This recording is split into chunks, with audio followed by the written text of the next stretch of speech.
Hey everyone, it's George from Blockchain DXB and today's the 25th of April 2024 and unfortunately guys, the prices of Bitcoin is not looking good at all and the global cryptocurrency market has gone down as well. So in today's episode, we'll definitely go ahead and look at the prices, not just of Bitcoin, but we'll also look at DeFi, we'll look at decentralized exchanges and quite a lot of other. Now there is a massive event that did actually take place and that has to do with Hedera Hashgraph guys, and what happened is that it did experience a remarkable 130% surge, but that was because of miscommunication, and we'll go ahead and explore where BlackRock got involved into that.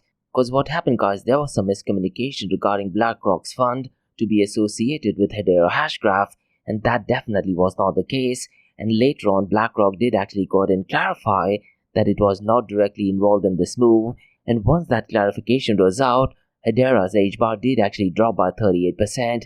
Now this just shows the danger of fake news and misinformation, isn't it? So we'll definitely go ahead and touch base on this news guys. Now look guys, I always say this, whenever you're looking at information, particularly in the world of Bitcoin, cryptocurrency, blockchain, and especially in the field of politics, it is important to look at information from first source, and you will be surprised with the amount of misleading and incorrect information. Now these are some of the dangers we need to be aware about, and look guys, with so much of information that we have access to, our responsibility is to go ahead and look at information from first source. So that is one advice I'll strongly recommend you to adopt, not just in the world of cryptocurrency guys, but with US elections coming up. Make sure you look at information from first source, and that is for both the parties. Now regarding information guys, we do have some information regarding the former CEO of Twitter, and I like to call him as the censorship king, that is Jack Dorsey, and he's actually working on BTC mining system, and he's on the verge of launching a 3nm chip, so we'll go ahead and explore this news. Now whether we like it or not guys, Jack Dorsey has definitely been a massive advocate only of Bitcoin, definitely not Ethereum, so this news might just turn out to be positive for the Bitcoin mining industry, and we'll definitely go ahead and explore more information regarding this news. Now look guys, yesterday in my Crypto and Coffee 88 podcast, I did talk about Bitcoin mining, isn't it? And what happens is every 2016 block, the Bitcoin mining gets adjusted, and after the Bitcoin halving guys, looks like a lot of miners have gotten greedy, and this has caused the Bitcoin mining to become even tougher, and there is an increase of 1.99%, and the difficulty mining has definitely reached new height, so I'll definitely go ahead and touch base on this news. Now it's really important to understand guys, that the higher the Bitcoin mining difficulty need not necessarily be great for the Bitcoin mining industry. Now a lot of Bitcoin maximalists and a lot of so-called experts in Bitcoin do actually take this as a positive sign, but the analogy I can think of it guys, think of it that you have a room, and in that room rather than having 2 locks, now you have 10 locks, and that 10 locks has now increased to 14 locks. Having security is great, but having too much security does not make any sense, isn't it? Now granted that having so much of security means that Bitcoin becomes difficult, next to impossible to go ahead and hack, but too much of security does not make sense as well, isn't it? So we'll definitely go ahead and touch base on this news. And finally guys, towards the end of the episode, we are going to be discussing some people going ahead and suing the US Security and Exchange Commission and Blockchain Association, along with crypto activists from Texas. They are suing the United Security and Exchange Commission over its dealer rule, and this is backed by CFAT, that is Crypto Freedom Alliance of Texas. Now look guys, there are giant companies in CFAT, and I'll definitely go ahead and touch base on these giant companies. Now these are some macro level news guys I'll cover in my Crypto and Coffee 88 podcast, and like we cover in every Crypto and Coffee 88 episode, we will look at 2 news from Dubai, UAE and the Middle East in the world of Bitcoin, cryptocurrency, blockchain and even artificial intelligence. Now the first news guys is a positive news, and Nucleus AI, they are partnered with Dubai Blockchain Center, and they want to unite artificial intelligence and blockchain, and they want to drive innovation and business growth. So in today's episode, I'll definitely go ahead and touch base on this news. Now so far as Dubai Blockchain Center is concerned guys, they are located in an iconic building in Emirates Tower. Now if you're someone who's visiting in Dubai, you definitely need to go ahead and check out Emirates Tower. It is definitely the most iconic place, and definitely the right place for networking, particularly in the world of cryptocurrency, blockchain and even artificial intelligence now. Now the second news guys is a massive news, and this news is regarding a partnership in Abu Dhabi global market. They are partnered with Hacken, and this partnership guys focuses to elevate blockchain security standards, and this news is published by the official government channel, that is Emirates News Agency, so this might just turn out to be a really positive news, so I'll definitely go ahead and touch base on this guys. So quite a lot to cover guys in today's episode. Let's get started with it right away. Welcome to the Crypto and Coffee at 8, the daily podcast that keeps you up to date on all latest developments in the world of cryptocurrencies, blockchain, and NFTs. Join us Monday to Friday as you kick off your day with a cup of coffee and a deep dive into the exciting and rapidly evolving world of digital assets. We'll cover the latest news and trends in the cryptocurrency and blockchain space, as well as delve into the growing world of NFTs or non-fungible tokens and metaverse. Plus, we'll keep you updated on the latest developments from Dubai, UAE, and the wider Middle East region. Whether you're a seasoned crypto enthusiast or just getting started, Crypto and Coffee at 8 has something for you. Our expert host will provide insight and analysis on the most important topics in the industry and help you stay up to date on the latest developments. We'll bring you interviews with leading figures in the crypto and blockchain space and explore the ways in which these technologies are changing the world around us. From the impact on traditional financial systems to the potential for revolutionizing industries and transforming societies, we'll cover it all on Crypto and Coffee at 8. So tune in and join us for a daily dose of Crypto and Coffee at 8, and let's stay ahead of the curve together. We'll start your day off right with the most important news and insights from the world of cryptocurrency, blockchain, and the metaverse, and help you navigate this exciting and rapidly evolving landscape. In Crypto and Coffee at 8, the daily podcast covers the latest developments in the world of cryptocurrency, blockchain, and the metaverse. We'll also bring you updates on the latest news from Dubai, UAE, and wider Middle East region. This also includes a range of topics such as developments in the local and blockchain industry, including new projects and initiatives, regulatory updates, and policies related to cryptocurrency and blockchain in the region, local and regional events and conferences focused on crypto and blockchain, interviews with leading figures in Dubai, UAE, and Middle East crypto and blockchain community, coverage of any significant news or events related to cryptocurrency and blockchain in the region. By covering these local and regional developments, in addition to the wider world of cryptocurrency and blockchain, Crypto and Coffee at 8 aims to provide a comprehensive overview of the industry and its impact on the Dubai, UAE, and Middle East region. Now, before we kickstart today's episode, I have an important message, so check this out. Thank you to our sponsors for being part of the blockchain DXB journey. Firstly, Advanced Media. Advanced Media, guys, is the largest distributor of professional video, photo, broadcast, and cinematic equipment and accessories in the Middle East and MENA region. With over 2 decades of experience, Advanced Media is now the largest distributor in the Middle East, representing more than 100 recognizable brands, including brands such as Zeiss, DJI, Hasselblad, Red, and Rode. As a matter of fact, guys, the very mic that I'm recording is being sponsored by Advanced Media as well, and Advanced Media has showrooms in Saudi Arabia and services as well. Looks like they're definitely taking the Middle East by storm. And here's the beautiful thing, guys, they're taking corporate social responsibility very seriously, and they're focusing on 3 P's, that is people, planet, and prosperity. Now listen, guys, if you do want to find out more information regarding the statement of corporate social responsibility, check out the website, that is www.amt.tv. And here's the beautiful thing, guys, they also want to be a leader and set an example and reputation as a pioneer and member of the community.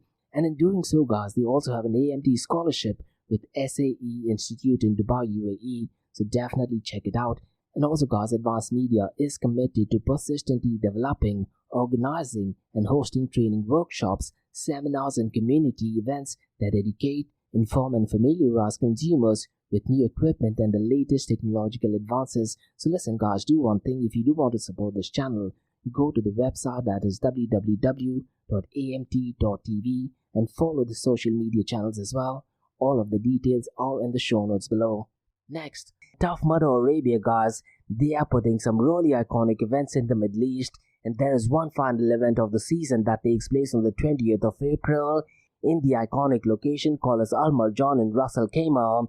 And the final event of the season, guys, is not going to be an ordinary event. They're going to be having some really cool obstacles.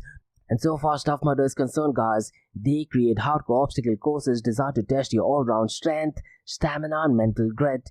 And with the most innovative courses and millions of participants around the world, it is the premier challenge series in the world. Now look at Tough Mudder Arabia, they did put out, if not one of the biggest events in the world of obstacle course race, and they did that with the highest prize money in the history of obstacle course race. And what better way to end the series by having one final event on the 20th of April in the iconic location. Now look, guys, one of my goals is to complete 100 Tough Mudder, and I'm very close to getting there. Now, if you want to go out and sign up for this event, the registration link is in the show notes below. So what are you waiting for, guys? Get your friends, get your family members, get your colleagues. The link to the registration for Tough Muddy Arabia on the 20th of April is in the show notes below. And if you go through the link, guys, there is a cool discount code mentioned in the show notes below as well. So hopefully, guys, I see you at the Tough Muddy event. Next, Startup OI is global one-tech platform for tech. It offers global high-paying tech jobs with flexibility in working time and location, global free tech events, and tech networks to connect with global like-minded engineers. A brilliant platform to listen to the tech experts in Metaverse and to grab their insights. Now listen, all you have to do is download the app Startup OI. If you're using an Android version, go to Google Store and App Store for iOS devices. Alternatively, you can also click on the show notes below to download Startup OI. Next, guys, listen, if you're into fitness, if you're into adventure, if you want to do something wild but still want to keep your health in check, there is a new podcast in town, a podcast focusing on obstacle course race in the Middle East. The podcast is called the Race Pace Podcast. So check out the Race Pace Podcast across all leading platforms. And the Race Pace Podcast is a peer-to-peer community-driven podcast where they talk all about obstacle course race in the Middle East, from Sandstorm to Spartan Race, from Tough Mudder to Desert Warrior Challenge, and also the Government Gov Games, and quite a lot more. The podcast has interviews with athletes locally and internationally to get inside scoop on how athletes prepare for obstacle course race. In the podcast, they also talk about interesting stories on why they are motivated to do obstacle course race. And that's not all. They also plan to release 7 NFTs. And these NFTs are no ordinary. These NFTs will represent every emirate in the UAE. And listen, guys, these NFTs are going to be absolutely massive. So do one thing, go to Spotify, go to iTunes, go to any leading podcasting platform and search for Rise in the Obstacle Course Race podcast. And finally, guys, not your keys, not your crypto. If you have dabbled with cryptocurrencies and now are seriously getting to protect your cryptocurrencies, there is no better way to protect it by using a hardware wallet. And this is where Ledger Wallet kicks in. And Ledger Wallets are hardware cryptocurrency wallets made by Ledger, a company headquartered in Paris, France. And Ledger's hardware wallets are multi-currency wallets that are used to store private keys for cryptocurrencies offline. And Ledger offers 2 hardware wallets, the Ledger Nano and Ledger Nano X wallets. They are world-class experts with extensive crypto security backgrounds. They continuously look for vulnerabilities in Ledger products in a constant effort to improve the level of security. Now, in today's world, securing these digital assets is a critical challenge, and this is where Ledger kicks in. So click the link below to buy your hardware wallet and support this podcast. It is a brilliant way to support this podcast. So what are you waiting for? The link is in the show notes below. Now, guys, since you've taken care of that, let's kickstart by looking at the global cryptocurrency market. Now, unfortunately, guys, the price of Bitcoin in the global cryptocurrency market is not looking good at all. And as of 25th of April, the global cryptocurrency market has actually gone down, and it is down by 2.98%. Now, the global cryptocurrency market, guys, as of now, is at $2.37 trillion. So this is definitely not ideal considering the fact we are heading towards the end of this month. And on the 1st of May, guys, Jerome Powell will be making an announcement regarding the interest rate hike. And most likely, guys, based on the announcement, I have this feeling that the price of Bitcoin in the global cryptocurrency market might actually dump down. So what I'd really recommend you to do is keep a track of what is going on in decentralized exchanges and also the volume of stable coins over the weekend, and that would give us some indication which direction the prices are moving next week. Now, so far the total cryptocurrency market is concerned since the last 24 hours, it is at $82.68 billion, and since the last 24 hours it is actually down by 18.60%. Now, so far as the volume in DeFi is concerned, guys, it is definitely not looking good at all. It is at $6.37 billion, and DeFi, guys, is only accounting for 7.69% of the total crypto market 24-hour volume. Now, so far as the total value locked is concerned, guys, it is at $93.70 billion, with Lido dominating with $29.79 billion. Now, the only metric, guys, which I like regarding DeFi, that is to do with the consistency of decentralized to centralized exchange dominance, and today it is at 20.83%. Other than that, guys, when you talk about DeFi, there's really not much activity going on in the world of decentralized finance, which is a bit strange, guys, considering the fact that Bitcoin has almost tripled its price, and one of the most important things when you talk about cryptocurrencies is decentralized finance, isn't it? Unfortunately, that numbers are relatively the same, before the ETF approval, during the ETF approval, and even after the ETF approval. And even Bitcoin halving looks like it did not make any changes so far as the numbers for decentralized finance is concerned. Now guys, let me very quickly run through the 24-hour volume of decentralized exchanges, because Uniswap's volume is looking steady and it is at $1.66 billion. Now as and when we get any update regarding the drama between Uniswap and US Security and Exchange Commission, I'm pretty much sure guys it is definitely going to have some impact, not just on the token of Uniswap, that is Uni, but also the 24-hour volume, isn't it? Because if the SEC is going after Uniswap, I'm pretty much sure guys people will shy from using that, and most likely people will start using PancakeSwap. And PancakeSwap guys, its number is second right now, and it is at $625.58 million. Radium is at number third at $600 million. Now Radium guys works only on Solana blockchain, isn't it? And so far as PancakeSwap is concerned, it is working on Binance BNB chain.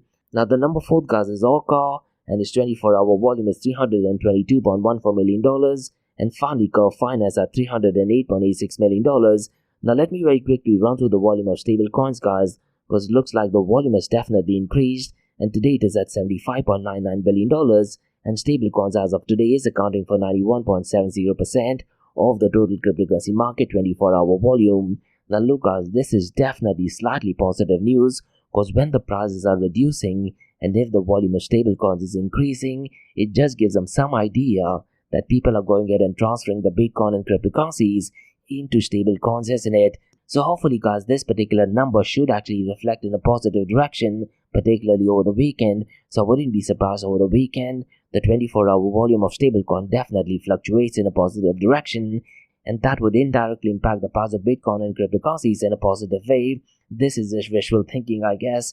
Now so far as the volume of stablecoins is concerned, Tether USDT is always leading the pack. It is a little shy of the $50 billion mark guys. It is at $49.39 billion. FDUSD guys is at number 2nd, and the percentage guys between FDUSD and Circle USDC, it has definitely been increasing since this particular week. Today the 24-hour volume is $8.76 billion, but Circle USDC's volume is less than $6 billion, and it is at $5.65 billion. So it looks like guys, since the last 3 months, there is a lot of activity going on in the world of FDUSD, isn't it?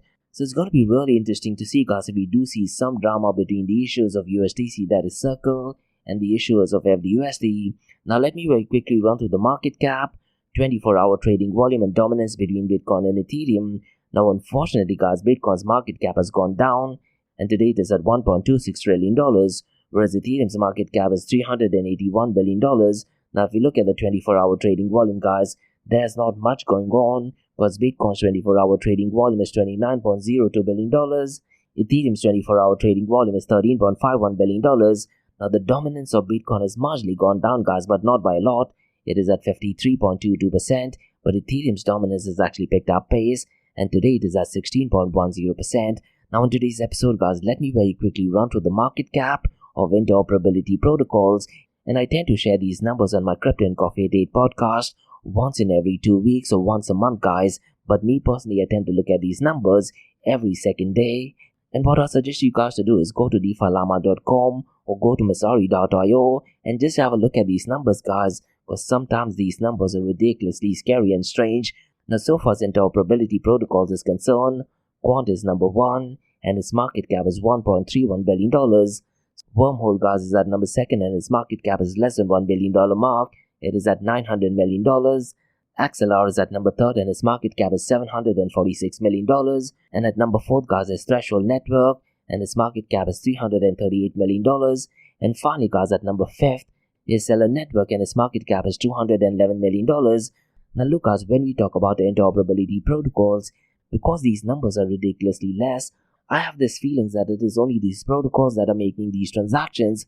It'll be really interesting to see if an average person is actually using Quant or if they're using Wormhole or XLR. I wouldn't be surprised guys if the numbers are ridiculously less, and based on my history with being in cryptocurrency guys, I wouldn't be surprised if the number of average users using interoperability protocols is less than 10, to be honest. These are some of the metrics I do think we need to be looking at, and that would give us a clear idea. Are people actually using interoperability protocols, or are people even using decentralized apps? Now listen guys, what I really want you to do is, if you're someone who's listening to this episode right now, in the comments below, mention what are the decentralized apps that you're using. Now mind you guys, I'm not talking about decentralized finance, I'm talking about decentralized apps, something let's say similar to Tinder or Instagram or Facebook that is actually working on blockchain protocol. Mention them in the comments below guys, and I wouldn't be surprised if none of you guys are actually using decentralized apps, but let's say if you're using any decentralized app on a daily basis, something similar to let's say Skype or video calling services that works on any of these blockchain protocol, mention them in the comments below. I'll be really curious to check what your answer is. Now guys, before we look at the king of all kings, that is Bitcoin, this particular week guys, I've been focusing heavily on Bitcoin, isn't it? And what I want to do is guys, I want to go ahead and talk about Bitcoin, how it works as a store of value, and I want to go ahead and connect it to Austrian economics. Now on the episode that will release on the 20th of April guys, I did go ahead and explain in detail how the Bitcoin white paper merges with Austrian economics. So this is kind of like an extension to that. So let me know guys, what are your thoughts on this? Now so far as Bitcoin as a store of value is concerned guys, I'd like to touch base on 4 points. That is scarce supply, decentralization or distributed, how I like to call it, immutable ledger, and finally store of value properties. And in store of value properties guys, we'll touch base on portability, durability, divisibility, and fungibility. Now so far as scarce supply is concerned guys, Bitcoin scarcity is programmed into protocol through a mechanism called as halving, and on the 20th of April, we did experience the recent halving, isn't it? And every 4 years guys, the rate at which new Bitcoins are created is halved, eventually leading to a total supply capped at 21 million coins. And I believe guys, the last halving will actually take place in the year 2140.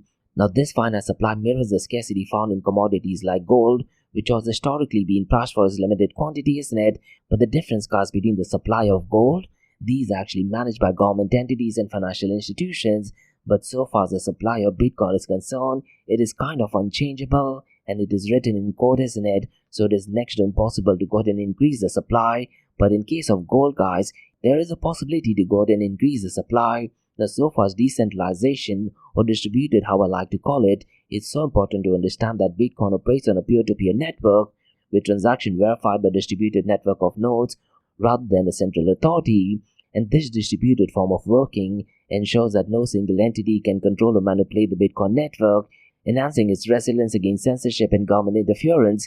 And in Austrian economics guys, decentralization aligns with the emphasis on individual sovereignty and free market, as it empowers individuals to transact and store value without resilience and centralized intermediaries. Now so far as immutable ledger is concerned, Bitcoin's blockchain maintains an immutable record of all transactions that are secure through cryptographic techniques, that is SHA-256 or Secure Hashing Algorithm 256, and once a transaction is confirmed and added to the blockchain guys, it immediately becomes practically impossible to alter or reverse. And now let's say if hacker wants to go ahead and still reverse it, they would not only have to hack the current block, but they'll have to go back to the genesis, that is go ahead and make changes to 840,000 blocks. And more importantly guys, they would have to do it before the next block is created, because once that next block is created into the blockchain, all of the notorious thing that you were trying to do has completely erased, isn't it? And this feature guys of Bitcoin's immutable ledger ensures transparency and trust in Bitcoin network, as users can independently verify the entire transaction history. Now in context of Austrian economics guys, the immutability of Bitcoin ledger aligns with the importance of property rights and the sanctity of contracts, as it provides a tamper-proof records of ownership and transaction. Now so far store of value properties is concerned guys, Bitcoin possesses several characteristics that make it a compelling store of value. Now so far as portability is concerned, Bitcoin can be stored and transferred digitally, enabling easy access and movement of funds across borders without the need for physical storage or intermediaries. So far as durability is concerned, Bitcoin's distributed network operates continuously, thereby ensuring the availability and security of funds without reliance on a central authority or physical infrastructure. And so far as divisibility is concerned, Bitcoin is divisible to 8 decimals, isn't it? And the finest unit, as we know, is called satoshis. And because of this divisibility guys, it allows for microtransactions and precise value transfers. And so far as fungibility is concerned, each Bitcoin is interchangeable with any other Bitcoin, thereby ensuring uniformity and fungibility within the network. Now look, so far as fungibility is concerned, I have to say that newly minted Bitcoins are often sold at higher prices, so there's still a question mark regarding fungibility. And also the Bitcoins that are confiscated by government authorities, they are sold at a relatively lower price, isn't it? And these Bitcoins guys, because of the UTXO nature, we would know those Bitcoins were actually used for illicit purposes. So technically speaking guys, Bitcoin is not 100% fungible. Now these are points, guys, regarding Bitcoin as a store of value, and these properties position Bitcoin as a viable alternative to traditional stores of value like gold or fiat currencies, particularly in an increasing digitized and interconnected world. Now what I want to do is, guys, I want to link Bitcoin as a store of value to Austrian economics, and I'm going to be touching base on sound money principles, free market principles, individual sovereignty, and entrepreneurial innovation. Now so far sound money is concerned, guys, Austrian economics emphasize the importance of sound money, and it is designed as a currency with intrinsic value and a stable purchasing power over time. Now Bitcoin's fixed supply, as I mentioned earlier, and its distributed issuance makes it resistant to inflationary pressures and government manipulation. And these are some of the qualities that align with Austrian school ideas of sound money as a medium of exchange, unit of account, and store of value. And so far as free market principles is concerned, guys, Bitcoin's emergence and adoption have largely been driven by market forces rather than government intervention. Its value is determined by supply and dynamic demands, with no central entity dictating its price or usage. This decentralized market-driven approach aligns with Austrian school's belief in efficiency of free markets to allocate resources and determine prices based on individual preferences and voluntary exchange. Now look, guys, this idea sounds great, but in the physical world, let's say tomorrow BlackRock does decide to go out and dump all of the Bitcoin, there is a single entity which will absolutely dominate the price of Bitcoin, isn't it? Now one thing which a lot of Bitcoin maximalists do not focus on is, when we talk about the movement of Bitcoin, it was a creation of money and the status in it, but the role of the state, guys, has been replaced by multi-billionaires, trillion-dollar companies, celebrity and influencers, and even early adopters, in my opinion. But that is a completely different topic, I guess. Now so far as individual sovereignty is concerned, guys, Bitcoin enables individuals to have greater control over the finances and transactions without reliance on intermediaries or central authorities, and users can store and transfer value without censorship or restrictions, thereby enhancing financial autonomy and individual sovereignty.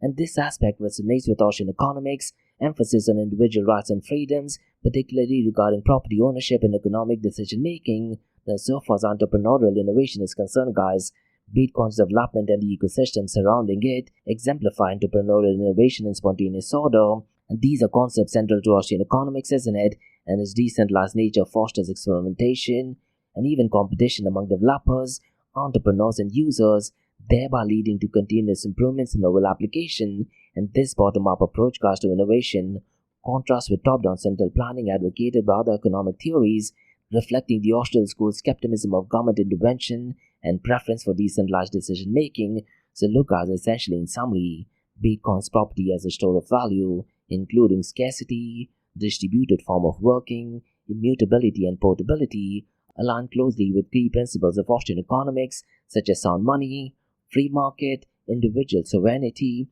and entrepreneurial innovation. Its emergence represents a digital manifestation of principles championed by Austrian economics like Ludwig von Mises and Friedrich Hayek, offering a decentralized alternative to traditional financial systems and fiat currencies. So let me know, guys, what your thoughts are regarding Bitcoin as a store of value, and if you do have any points regarding Bitcoin and Austrian economics, mention them in the comments below, or drop me an email to info@blockchaindxb.com. Now, guys, let's look at the king of all kings, that is Bitcoin. Now, the price of Bitcoin, guys, has drastically gone down, and it is well below the $64,000 mark.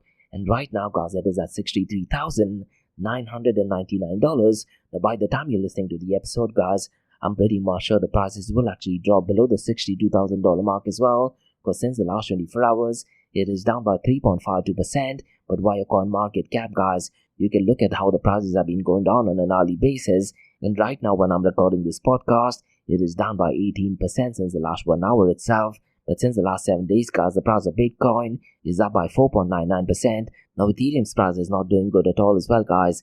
It is at $3,127. And since the last 24 hours, it is down by 2.50%. But since the last 7 days, guys, it is up by 4.94%. Now, Binance BNB coin, guys, is surprisingly still about the $600 mark. It is at $607. And since the last 24 hours, it is down by 0.12%.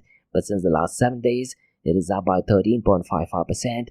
Now look, guys, there is a massive news that is circulating right now in the world of WorldCoin. And WorldCoin, guys, did actually reveal in a blog that the World Assets, which is a subsidiary of World Chain Foundation, will actually go out and sell between 500,000 to 1.5 million WorldCoin tokens weekly. and they will be selling it to a group of institutional trading firms outside the United States. Now, because of this, guys, I'm pretty much sure the price of WLD token will drastically go down, and this token sale, guys, will be done through private placements and is expected to last up to 6 months, and there will be as many as 36 million WLD tokens that could be sold under this arrangement. And because of this, guys, I'm pretty much sure a lot of the holders of WorldCoin, they would definitely not be happy about this, isn't it? So these are some of the tokenomics that one should be aware about. Now look, guys, if the US Security and Exchange Commission is looking at that, I'm pretty much sure they'll be aggressively researching this, and who's to say, guys, probably 6 months or 1 year from now, they might actually serve up as notice to the foundation of WorldCoin as well as in it. So it's going to be a really interesting time to keep a follow-up on what is going on so far as WorldCoin is concerned. Now really, I'm not sure, guys, because of the WorldCoin news, if that has actually pulled down the price of Bitcoin and cryptocurrencies. I don't think so, but there could be a possibility for that thing to happen as well. Now in the world of cryptocurrencies, guys, but not necessarily blockchain protocol, we have some news regarding Hedera Hashgraph, and Hedera's HBAR token, guys, experienced a remarkable 113% surge in price following news of BlackRock's fund being tokenized on the platform. However, guys, this was misleading information and kind of fake news as well, as what happened is that BlackRock initially did actually go ahead and approve this message, but later on when BlackRock was asked about this, BlackRock did actually disavow any direct participation, and what happened, unfortunately, because of that, the token's price swiftly declined. There is an exchange called as ARCAX, and they actually broadened its selection of tokenized fund shares to encompass BlackRock's IC US Treasury Monetary Fund. Now the whole reason why this drama started, guys, is ARAC, which is a decentralized asset exchange, they went ahead and put out a tweet. So what I'd really recommend you to do is, guys, go ahead and read through the tweet, and once you read through the tweet, guys, it does give you the impression that BlackRock is actually working with Hedera HBAR. Maybe the wording of it was not correct. Now what happened later on, guys, a BlackRock spokesperson did actually told Decrypt via email, we have not worked with Hedera Hashgraph, and they clarified that ARCAX, which is a distributed exchange, they definitely distribute the product through tokenization, and they are the ones who are using Hedera HBAR, but BlackRock as such, they have no direct involvement with HBAR. And once that clarification was out, guys, HBAR, the token of Hedera Hashgraph, did actually drop by 38%. That is definitely sad news, isn't it? Now imagine, guys, if you're reading through this news and you have a lot of your funds in HBAR, you're under the anticipation that BlackRock is actually merging with HBAR, and you will definitely take that as a positive sign, isn't it? And this is one of the dangers, guys, at looking at information. So it is so critical, guys, particularly in the Bitcoin and cryptocurrency space, with so much of scams going on. Whenever you're looking at information, make sure you go ahead and look at information from first source. And guys, you need to do that in a day-to-day life as well, especially when it comes to politics. And you'd be surprised, guys, when you talk about mainstream news, 90% of that is misleading, fake news, or incorrect information. And if you go to my blockchain DXB website, guys, I do have a logo which states we live in a world where having a lot of information is not important.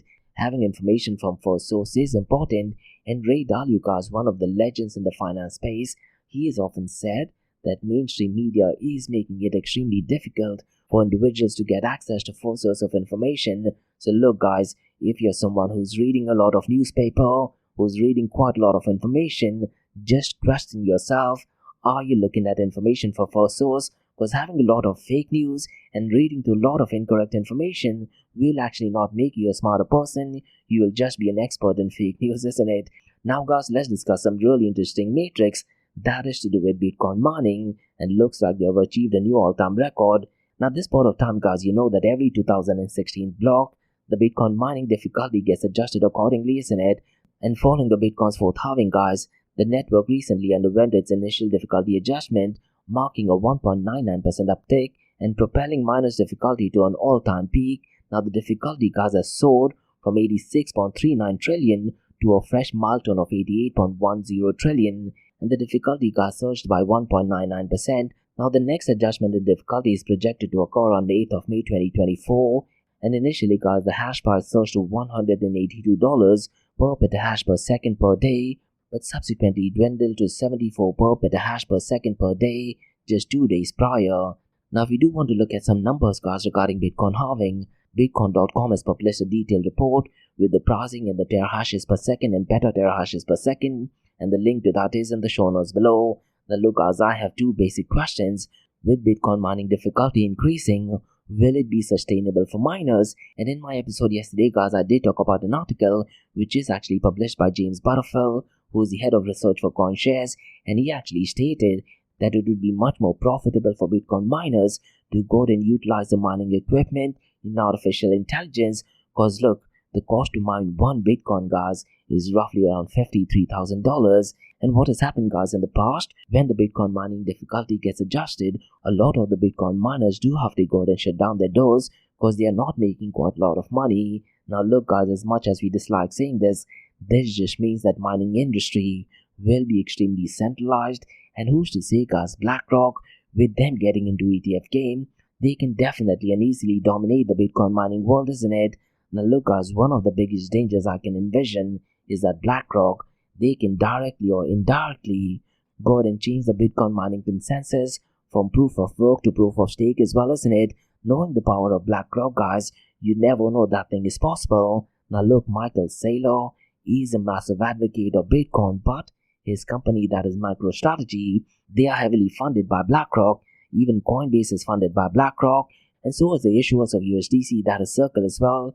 And look, guys, when we talk about ESG, this whole notion is driven only by BlackRock. So for them to go ahead and change the Bitcoin's mining consensus from proof of work to proof of stake is definitely a stark possibility. I really am hoping that thing does not happen though. Now, guys, since we're in the topic of Bitcoin mining, former CEO of Twitter and censorship king Jack Dorsey, he's on the verge of making Bitcoin great again, and his company called Block is building its own Bitcoin mining system. And guys, they have actually published an article which states that they are ready for 3nm chip, and they're definitely headed to the foundry, and they plan to leverage the product and software development expertise, system engineering competency, supply chain experience, and aftermarket support capabilities, and they have already shipped tens of millions of devices, and their intention, guys, is to utilize the extensive experience to introduce a compelling and differentiated mining solution to the market.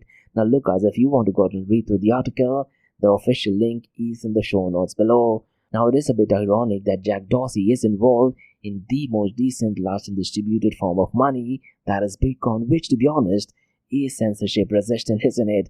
What are the odds of that? Now, guys, let's discuss some news regarding US Security and Exchange Commission, and looks like they are being sued by Blockchain Association. So essentially, guys, the news is that the Blockchain Association and the Texas Crypto Group are suing the US Security and Exchange Commission, and they are doing it something over called as dealer rule expansion, claiming it stifles innovation in the digital asset industry, and they are arguing that the SEC's broader interpretation of dealer creates burdensome regulation for crypto businesses. Now, this lawsuit, guys, alleges violation of Administrative Procedure Act, and it seeks to overturn the rule, and the plaintiffs, guys, advocate for fair and transparent rulemaking to foster innovation in the digital asset space. Now, look, guys, this thing is backed by CFAT, that is Crypto Freedom Alliance of Texas. Now, look, guys, the members of CFAT, that is Crypto Freedom Alliance of Texas, are some heavy-duty giants, that is Coinbase, A16Z, which is another billion-dollar company, Crypto.com, Ledger, Paradigm, and Blockchain Capital. So it's going to be really interesting to see, guys, how SEC reacts to this, and let's see what the outcome to this is, because look, guys, the outcome to this will definitely have broader implications for Bitcoin and the cryptocurrency world, isn't it? So definitely stay tuned to that news. So those were the news, guys, on the cryptocurrency and blockchain world. Now let's look at two news from Dubai, UAE, and the Middle East. And the first news, guys, has to do with artificial intelligence merging with blockchain technology. And the news is that Nucleus AI and Dubai Blockchain Center, they are uniting for AI and blockchain to drive innovation and business growth. So let me go ahead and give out more information regarding this, because the goal is to enhance business growth and streamline regulatory process. And Dr. Marwan Al-Zaruni, the CEO of Dubai Blockchain Center, has emphasized the transformative potential of the collaboration. Now look, as Dr. Marwan Al-Zaruni is definitely one of the key figures in Dubai so far as cryptocurrency blockchain adoption is concerned. And if you're someone who's actively involved in NFTs and blockchain space, you would have definitely seen him in pretty much all of the events, to be honest. The Nucleus AI's pre-AGI platform, guys, is central to this initiative, and Draken Iqbal, the CEO of Nucleus AI, has highlighted the platform's ability to transform knowledge bases into intelligent systems, and they are focusing on improving efficiency and effectiveness in the organization. And the AI-driven proof of concept guides blockchain and cryptocurrency companies through regulatory process, and the key capabilities include intelligent reasoning, dynamic knowledge bases, autonomous action models, and multilingual support, and AI-powered interface, guys, combines conventional artificial intelligence with action-driven modeling, and currently, whose co-founders highlighted the platform's suitability and streamlining regulatory journeys, and Dubai Blockchain Center, guys, is definitely on the verge of positioning Dubai as a blockchain hub, isn't it? And their vision is to create a growth-conductive environment for blockchain and crypto companies, and they are piloting AI-powered companies registration interface of 2 comments, and I'm pretty much sure, guys, they'll definitely have webinars by Nucleus AI and Dubai Blockchain Centers to coordinate and inform businesses.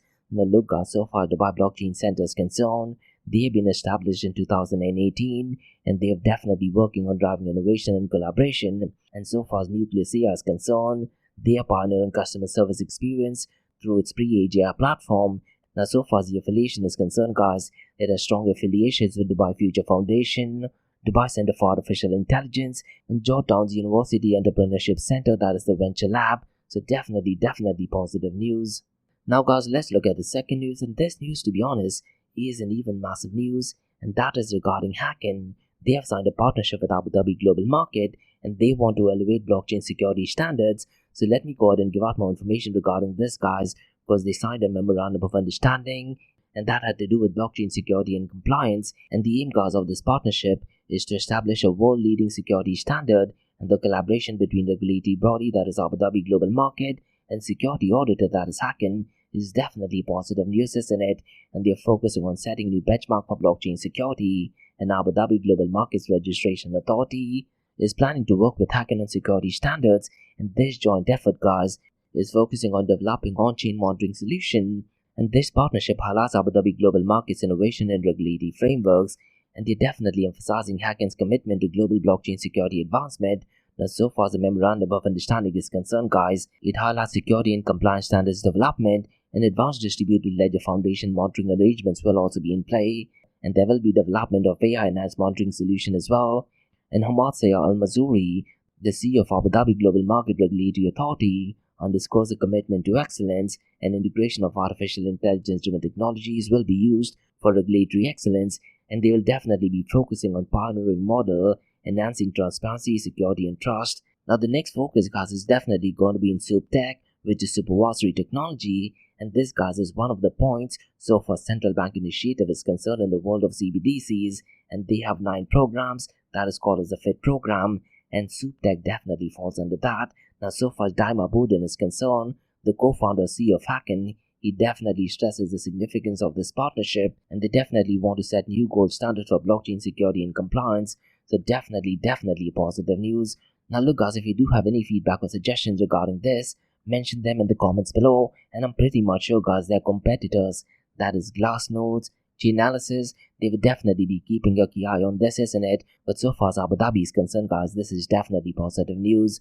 So these were the news, guys, from cryptocurrency, blockchain, and artificial intelligence world, from Crypto Incorporated, from Blockchain DXB.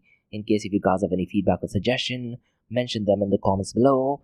And guys, if you like listening to this podcast, please click on the follow button, give it a 5-star rating, and share the word across. Now for the next few minutes is going to be an Ask Me Anything series, where you listeners can ask any questions regarding Bitcoin, blockchain, beyond blockchain, cryptocurrencies, NFTs, DeFi, and Metaverse. Let's kickstart with the Ask Me Anything series.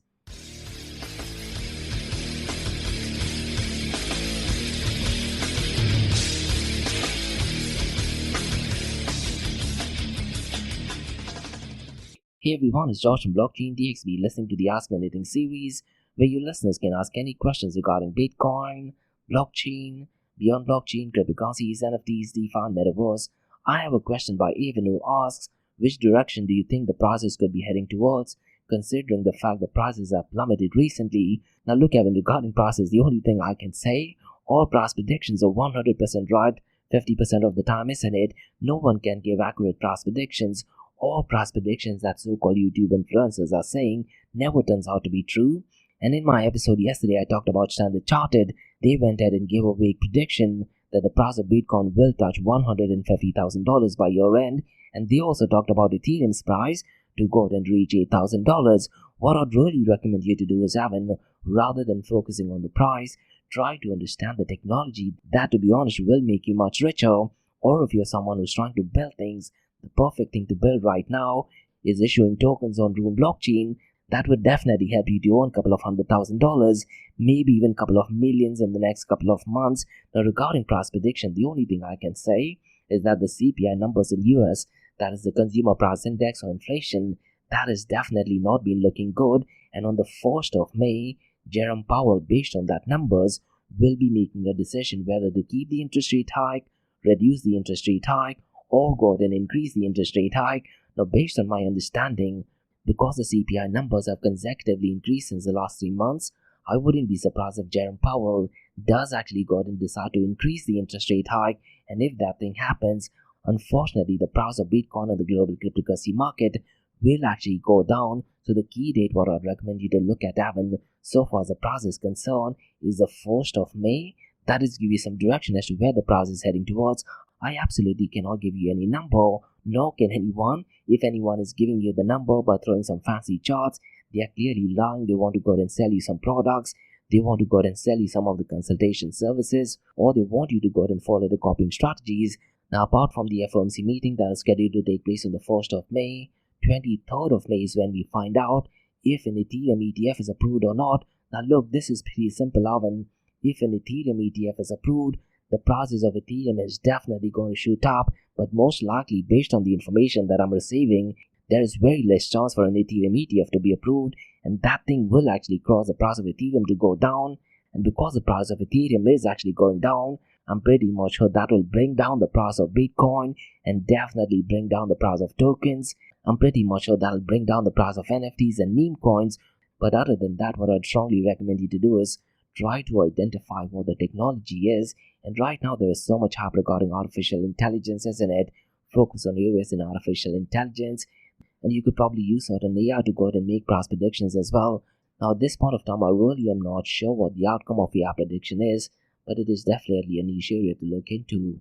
And that's about all, guys, from the Ask Me Anything Season Blockchain DXB. In case if you guys have any feedback or suggestions, mention them in the comments below. And guys, if you like listening to this podcast, please click on the follow button, give it a 5-star rating, and share the word across. And remember, guys, Monday to Thursdays, 8 a.m. to 8:30 a.m. we have Crypto and Coffee at 8, where we cover top news and information pertaining to the price of Bitcoin, cryptocurrency, blockchain technology, and how the Crypto and Coffee at 8 works is we tend to look at the price of Bitcoin and the global cryptocurrency market. We share some macro level news, and we also cover occasionally short and sweet news that does have a massive impact in the next coming months. And this is followed by 2 news from Dubai, UAE, and the Middle East in the world of Bitcoin, blockchain, cryptocurrencies, and even artificial intelligence. And what you're listening to right now is the Ask Me Anything series, where your listeners can ask any questions regarding Bitcoin, blockchain, beyond blockchain, cryptocurrencies, NFTs, DeFi, and Metaverse. So thanks so much for listening, guys, and have a nice one. Bye-bye.